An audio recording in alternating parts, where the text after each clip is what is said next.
and see if we've detrimentally affected the handling with the new spacers that we've got on the car. So today we're going to tell you the exact specs of the spacers that we ended up using to get the fitment. Then we're going to see how it's affected the handling, whether it's been positive, negative, or something in between.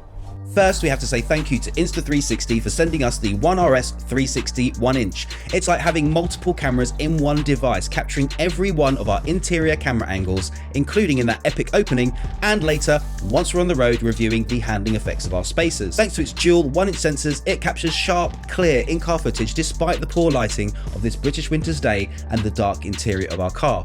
More on the ONE RS 360 1-inch and its other capabilities later on in this video. For now, back to the story of our spacers and why it was so difficult to find the right sizes for our 370Z Nismo. So for years now, since he's bought this car, I've been complaining to him about the fitment of his stock wheels, and I've been begging him to get spacers. As it happens, I had to go to Abbey Motorsport to have a problem fixed with the front hydraulic lift. And if you didn't know, yes, this car has the KW HLS2, which is the hydraulic lift for the front suspension. And if you've been following the channel for a while, you'll know that I had a problem with the front right one before, and that got fixed under warranty.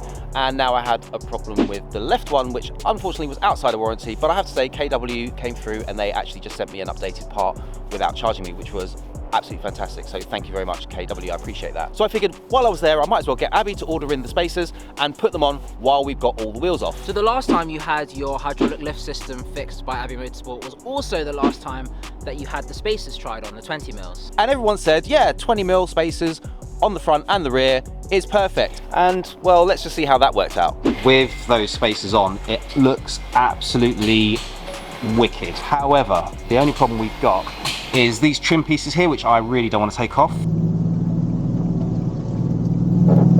Yeah, if it's just over certain bumps, you get like... We were just inspecting the tyre. It's here, isn't it? Look. Yeah, you can see a bit there, but that whole thing around. Oh yeah. Now on the Nismo, you've got these plastic wheel trims, and people say take them off, but I actually quite like them there, and they're there for aerodynamic reasons, and I just wanted to keep the sort of Nismo look.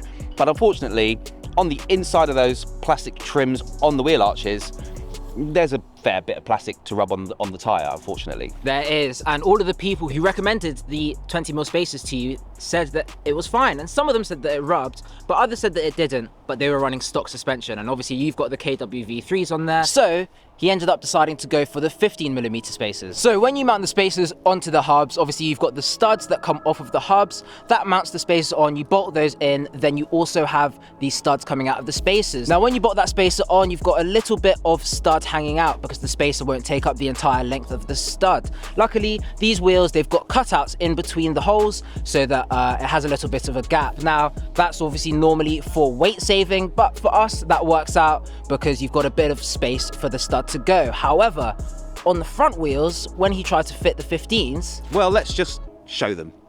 So you'd have flashed back to this moment. Just wanted to really capture the fact that on the Eibach website, it actually says that it fits these, but then in the small print, it does actually say that you need to check that the studs will clear the cutouts in the wheels. How is it? I do. Which on the fronts they don't. Now luckily the rears actually have more clearance and they do fit the rears. So Dad gave me a call while he was at Abbey Motorsport, and he was like, oh, what should we do? I might not be able to run these. And he was like, should I just send it and put the 20s on the front? Because originally the 20s cleared on the front, they didn't rub, the 20s were rubbing on the rear. So we came up with this ingenious idea where he sends it, he drives it back with 15mm spacers on the rear, and then we together on the driveway put the 20mm on the front. Because of the Nismo lips, they just add a little bit extra to the inside of the wheel arch, so there is a higher risk of them rubbing still. However, what we might need to do is just add a little bit of camber to as much as we can within spec. Hopefully we'll solve it.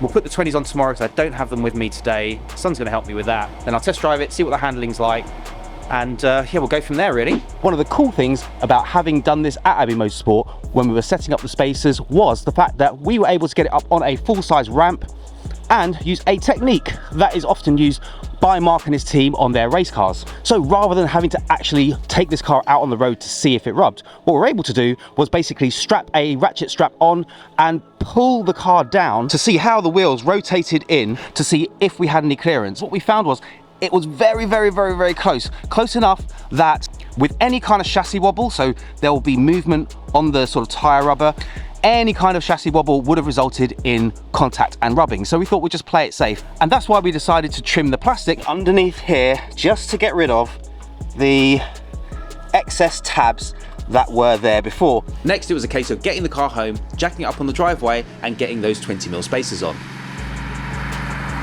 The hydraulic lift came in handy because we were able to put the lift up, roll onto a couple of planks of wood, get the jack underneath, get it into position. We had it jacked up and then we changed it over and it didn't take that long. Made sure we copper greased everything up so that nothing's gonna seize.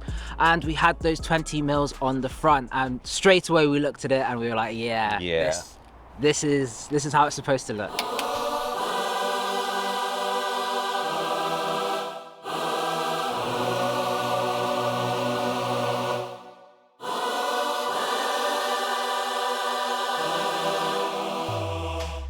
So just to finalise the specs, the car is running the standard Nismo wheels, standard tyre sizes with 15mm Eibach spacers at the rear and 20mm Eibach spacers at the front. The car is lowered on KW V3s, but they're not at their lowest setting by any means necessary. They're actually currently at the highest setting at the rear and just off of that at the front. I do want to see if we can get away with dropping the front just a little bit lower. Now, some people say that spacers ruin the handling of the car, so let's jump in and put that to the test.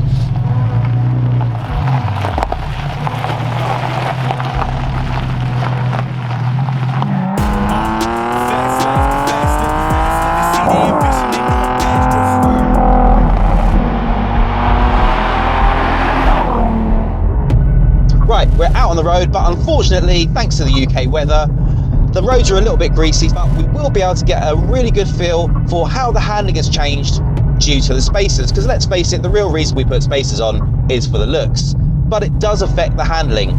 Before we get into that, you may have noticed the many different in-car camera angles that we switch between in our driving sequences, just to create a more engaging viewing experience. You could spend a lot of money on multiple action cameras to achieve this, or you can spend a fraction of that on just one. The Insta360 ONE RS 360 1-inch has been a game changer for our in-car footage, capturing every interior angle from a single device. And its dual 1-inch sensors provide high quality detail, even in the shadows of the dark interior of our car. We also use the invisible audio adapter and mount to capture clear audio from our wireless mics. The Insta360 Studio then allows us to create virtual camera angles and otherwise impossible dynamic panning shots for use in any good editing software to create multi-angle content. Take this outside the car with the Insta360 invisible selfie stick and you can capture impossible driving shots and more with endless creative possibilities. And thanks to its IPX3 water resistance, you don't have to worry if while you're filming it happens to rain. Today we've also used the Insta360 ONE X2 for additional angles outside the car and the ONE RS with 4K boost lens mod to capture the epic exhaust note of our 370Z Nismo. Check out our special link in the description for offers and free accessories with Insta360 cameras, subject to availability of course. And let us know in the comments how many camera angles you see us use from the ONE RS 360 1-inch mounted on our windscreen. Now back to reviewing the effects that our new spacers have had on the handling of our 370Z Nismo. So we did some motorway miles on the way up here, and one of the first things that Mark from Abbey Motorsport said to you was that you're definitely going to get some more tram lining with these spacers. So is that something that you're feeling, or? There's two things that I noticed. One of them was the fact that when you do catch those grooves in the motorway left by rather large lorries going up and down it, you do find that it pulls just slightly more, but only a little bit more. What I did notice, and I'm not 100% sure if that's just because I had everything realigned or not, but I did notice that there was just a little bit more work to do on the steering wheel. You know how you normally feel the wheel kind of pulling you straight again? It still does that, but it doesn't feel like it's doing that as strong as it used to. Now, one of the other things that I've noticed also is that the ride seems a little bit more compliant, a little softer. So I did a little bit of looking into that, and the reason is that because the wheel's been pushed out slightly, it essentially increases the leverage being placed on the suspension, and the spring rates are obviously set up for the default geometry of the car. Therefore, if you want to push the wheels out, technically what you really need to do is increase the spring rates proportionately according to some maths, which as a motorsport engineer you can probably sit down and do. So one of the things that I'm thinking of doing next is actually just going one click stiffer on the dampers, just to see if that compensates for the softer ride, shall we say. Right, so the real nitty-gritty that I think a lot of people will be curious about, how does the actual handling of the car feel through the corners? Because as we know, when you add spacers onto a car, onto wheels, all you're doing is pushing those wheels out. So you're essentially changing the offset. And from what we know, there's two main things that does. Change the track width, so you've got a slightly wider width of the contact patches on the car, but it also adds some unsprung mass. So technically you've got some advantage, some disadvantage, but I want to know, how does that feel behind the wheel? Well, in terms of the unsprung mass, I haven't noticed it massively because obviously I haven't really had a chance to push the car that much. And the unsprung mass is obviously going to affect how the tyre is able to maintain contact with the road when it's bumpy. So a less unsprung mass means that the springs can push the tyres back down faster. More unsprung mass means that it takes a little bit longer because there's more inertia. And I guess you're probably not going to notice that as much unless you're really pushing it on track. But I tell you what I have noticed is in the corners, it's amazing. Fast life, the fast living. They see the ambition, they know I'm fast driven. Look, we are not the same, this is not a game. I be swerving through the city in and out of lanes. Yeah, cause if I see it, then I want it, then you better know I got it. And watch it, do the damn thing. I'm an outlaw, you can never catch me. And in first place, you can never. These are the moments Oh, this car with the spacers, cornering.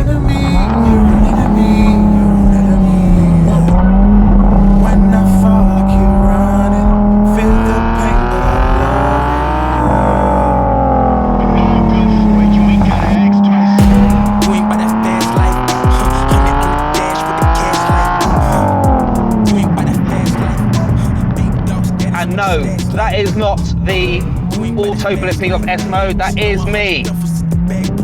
Bit of heel and toe.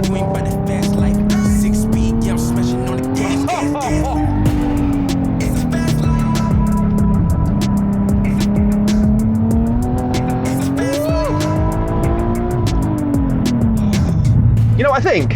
What? By having a slightly wider spacer on the front and not as wide on the rear, I think we've improved the balance. The way that it rotates, it's better. I feel like I've got a little less understeer, and as we go through the corner, I'm feeling the car push itself round, I just feel I've got more confidence. I love it. Wicked. Do you know what I think? Go on. I think you definitely shouldn't cut to my face when you're going around that corner, because I was giving it a bit of a... In which case I definitely will be cutting to your face. Were you worried? I have full trust and faith. It was more because that corner looked greasier than the rest. Yeah, it was a little bit. You can just feel that the car wants to stay flatter. And the main reason that you'll be getting that better feel is because when you make that change, you're not changing the center of gravity position on the car. However, if you think about it like a triangle, I'm going to make it much more dramatic than the change actually is. But here's the contact patch, here's the center of gravity. Now, when you move that contact patch all the way out here, you've got a much more shallow angle. Forces that are acting as you're leaning and pivoting through the corners. Because it's much more shallow, it means you're going to have a much flatter and more stable car. That's why when they made that change in F1 to try and slow the cars down, they made them much skinnier. You just got a million times more confidence in the corner. It feels like it's on rails now. Like, even in these slippery conditions, to me, I think it's an overall improvement.